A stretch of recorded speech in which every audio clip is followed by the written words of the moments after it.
I'm Dan Drake. This is Front Up on Visitor Network TV and Channel 99. Our guest today is Sarah Oktay, right? That's right. Thank you. Director of the Nantucket Field Station for UMass Boston, and somebody who's been in the news recently. Not necessarily in the most pleasant way, but nonetheless, it happened. So let's talk about that a little bit. The Board of Selectmen, in its infinite wisdom, voted not to reappoint you to the Conservation Commission, appointed a couple of other people instead.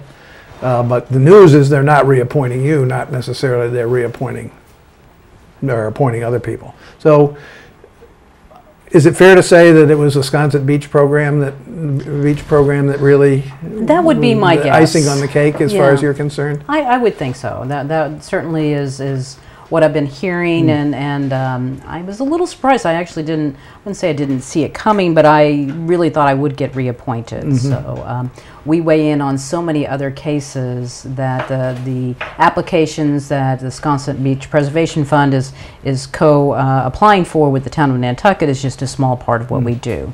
But that is the one case that's currently on two different platforms for litigation right now, and I think for at least some of the selectmen that was a concern, and I think some of the applicants might have said, you know, this is a person that is making it harder for us to do what we would wish to do and that we feel is permittable, that we don't feel is an environmental issue. So I think some of them expressed that. So that's my guess. Let's just talk about the basic issue of why you've been opposed to the Sconset Beach Preservation Fund project.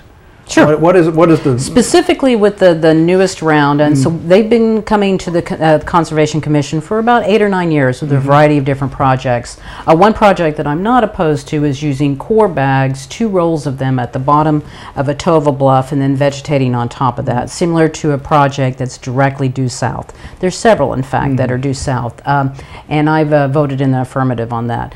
The problem specifically is the geotextile plastic bags. Coastal geologists feel, and several papers have been written that show that those act as a wall. Whenever the sand in front of them is removed, then that acts as hard armoring. So the difference specifically is between the materials, whether you're using core bags or jute bags or these plastic bags. The plastic bags don't let sand come out during the height of the storm when waves are hitting them. The jute and the core bags deflate and they release sand right when the energy is the highest, right when the storm needs that sand, both to provide to the literal system, to the system of sand going around the island, and to diminish the impact of the waves. It's like a crumple zone on a car. So when you have a hard plastic bag, it acts almost like concrete. It doesn't have the ability to leak out that sand right when the wave hits it, and so it reacts very differently. And not only myself, but coastal geologists, the state, experts in the field of coastal engineering structures consider that geotextile tubing to be cause adverse impacts. The 2 or 3 most common are passive beach loss, where the beach drops. The beach can disappear over time so that you don't have a walkway. As with any hard armoring. Any hard armoring. It acts like it's midway between a bulkhead and having soft core tubes. So you want the softest solution you can have that will take the buffeting waves but not cause scour on the ends or loss of beach in front. What's the rationale for using the geotubes versus the soft core? Well, the primary thing is cost. Once you put in a geotube, since it doesn't deflate, you don't have to redo it. So once you install one, unless it is punctured with a giant 2x4 or something like that, usually you only have to install it once. So it saves a lot of money. Other folks that have core bags, if there's a big storm, like the 2 or 3 that we've had each winter in the last 2 or 3 years, then they've had to go back and refill them or replace them. Now, to the commission and to coastal geologists, that's not a failure, that's a good thing. That's providing sand to the littoral system when we need it. And it's feeding the downdrift beaches when it needs to be fed, when it's supposed to be getting sand. Now there's ways to mitigate that, and SBPF and the state have agreed on different calculations. I think the latest one was 22 cubic yards per linear foot of sand to be placed on top of the bags or in front. And that provides some sacrificial sand that goes into the system so you're not losing everything. But when a bluff erodes, like the bluff in front of my field station, in fact the UMass Boston Nantucket field station is 34 feet from an eroding bluff, so I deal with this every day on a natural bluff When that bluff erodes, you're going to get silt, sand, cobble, all of that material is going to erode and form our habitat in front of that, and is going to go into the system and feed the beaches, in my case, typically to the east. Or for them, both to the south and to the north. So this sand goes and feeds Great Point and Codfish Park. But that doesn't happen with the geotubes.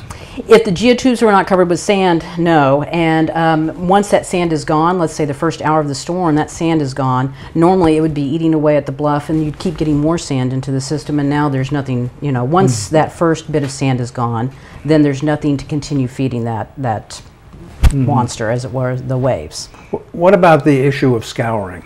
Scouring is a big issue because wherever that geotextile tube stops, and there's a way to mitigate that with returns and makes it a little bit of a softer end, but it's still going to scour, and you can see it all over the island. If you look at Google Earth or fly over in a plane, you can see hard armoring structures, including bags and fence type structures, where they have preferential erosion on either end, and it's called end scour. And that happens because the waves are deflected up and over to the sides and down. That energy goes somewhere, and so it's just like having a shield, bounces off and gets either side even more. And so you can mitigate that by placing sand, more vegetation, returns, but you're still going to have some end scour. So wherever that train stops, on the right past that platform, you're going to have, in this case, more end scour. And unless you're going to that ends up being cumulative. It is cumulative, and once you lose part of your bluff or your beach, you can try to rebuild it, but sometimes it can't be rebuilt. So sometimes it's a permanent take, what we would call a permanent loss. Obviously, the Sconset Beach program has attracted a lot of publicity and attention for a number of reasons, which we don't need to go into here. But there, as you say, there are a number of other projects all over the island. North Shore, Dionysus, that area, there's been a lot going on. Are all of these coming before the Concom? Every single one of them, yes. And what differentiates them? Well, what the Conservation Commission considers a coastal engineering structure is 2 core bags with a zigzag fence in front of it, or anything greater than that. So that can be used in front of a pre-78 home that's in imminent danger, that doesn't have anywhere else to move on the lot, that doesn't have any other options. So whenever we're reviewing what you can do on a lot, we try to go from the most intensive to the least intensive. The less you can do, the less it causes an adverse impact, the better. And it's typically usually better for the wave energy too. I voted in the affirmative for several on the North Shore. There's several others in the harbor. There's some on the South Shore. There's times when you need those core bags. Now, if you have 2 core bags in vegetation, that's not a coastal engineering structure. It's adding that fence. Actually, I'm sorry, a single row of fence still doesn't make it a coastal engineering structure. 2 rows of fences or a straight fence. Anything that starts acting like a structure, it's kind of like the old adage, I'll know it when I see it, but you can see it when you can evaluate it. Any person could look at that and go, that looks really permanent and like it's going to stop anything. In that case, it acts as a structure, and it can only be used in front of a pre-78 home. So there's a whole set of regulations. Do you have any regrets? Any regrets on the Concom? No, I've always tried to view each case very fairly based on the science. I've never evaluated it because I knew the person or didn't know the person or liked the person. I try to be very, very fair. I'm fair to myself. I mean, I've got an eroding bank right now, and I'm not advocating for a coastal engineering structure to protect the business I run. But you also have some land available to move. Yes, and I've got places to move. And Yeah. I can understand that people get worried and get frantic. But there's tons of streets underwater off of Codfish Park, off of Madaket. I mean, people in Nantucket have lived with the loss of land for a long time. It's part of life on a sandbar. The whole island is migrating. There are winners and losers. I wish I was better at explaining things, and I wish I try to be, really accurate in what I'm saying. I do listen, and my ability to understand, I try to evolve based on the science. So I think I've been pretty fair. As far as regrets, I'd have to go back through. I mean, I've been on for 9 years. There might have been a couple. I meant really any regrets with respect to this most recent. Oh, I probably, with this most recent thing, I I always have mixed feelings that whether I should call the selectmen directly and ask for their vote. I can see that sometimes that's helpful, but I also sometimes worry that that might be not necessarily a conflict of interest. I want my instead of trying to throw personality into it, I want my application and my body of work, as it were, to speak for itself. But I guess it would have been, you know, it might have behooved me to call Don and Bobby. I'd already talked to Bobby about it a couple times, and Matt, and said, you know, this is why I feel I should be still on it, and tried to answer any questions or concerns they have. So that'd be my only regret. Intellectually, don't a couple of them on both sides have conflicts of interest in a sense? You could say that. You could say that. Yeah. I mean, so, and I don't hold one has done construction work and so forth on many of those houses that are involved there. The other one, wife is very involved in the opposite side of the. Sure. So it's an interesting situation. Yeah, I didn't. And probably not at this point worth belaboring, but no. And I didn't lobby for anyone on either side. I'm like, you vote the way that you feel, and it's completely legitimate if my performance on the commission hasn't matched what a selectman feels is what they expect or what their constituents expect, then it's their right to not reappoint me. And I think the two I mean, when I've spoken to the newspaper and certainly here for you guys, whom I'm very appreciative for letting me be on today, I want the new commission to have tons of support. Both Ian and Joe are, I think, going to be. Ian's already was an amazing commissioner. He does his homework.